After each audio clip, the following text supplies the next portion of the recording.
François Hollande, dans un discours au Bourget, avait dit « Mon ennemi n'a pas de visage, c'est le monde de la finance ». Et donc, je vais séparer le principe de banque universelle. Les banques d'affaires ne seront plus des banques de dépôt. Il faut rappeler, rapport de la Commission européenne, que les pays de l'Union européenne ont soutenu les banques de l'Union à hauteur de 1600 milliards entre 2008 et 2011. François Hollande, et la question c'est celle-ci, n'a pas répondu à cette promesse. Il n'y a pas eu de loi de séparation bancaire.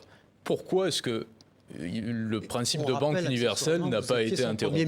Oui, ça a été rappelé plusieurs fois, je ne l'oublie pas, mais il faut que vous invitiez François Hollande. Oui. Écoutez, cette phrase a été tellement commentée. Nous avons, en Europe et notamment en France, un système bancaire qui a plutôt tenu, grâce évidemment au soutien que vous avez évoqué, contrairement à ce qui s'est passé notamment aux États-Unis. C'est là ce qui a provoqué une crise financière majeure en 2008. Mais il y a beaucoup ce système plus de bancaire banques aux États-Unis. Oui, bien sûr, mais ce système Nous avons 5 mégabanques. Et ce système bancaire a plutôt tenu. Ça ne veut pas dire qu'ensuite on ne réfléchisse pas, notamment sur la question des profits des banques ou d'un certain nombre de grandes entreprises. En dehors même de ce sujet. Bien sûr. Est-ce que c'était un effet d'annonce de François Hollande qui voulait faire l'amalgame entre mon ennemi, c'est le monde de la finance, je suis très à gauche par rapport aux socialistes, ou effectivement, je suis conscient qu'il y a un risque entre les activités de dépôt et les activités d'affaires des banques?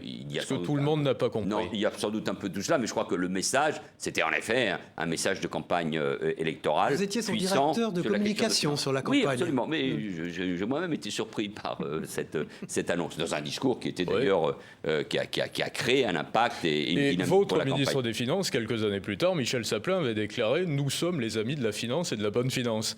Ce qui est tout de même antagonique. Oui, ce qui veut bien dire qu'il y a parfois un fossé, il faut y faire attention, parce que les Français ils sont sensibles entre les déclarations de campagne et la réalité de l'action gouvernementale. Bon, très bien. Mise au point, petit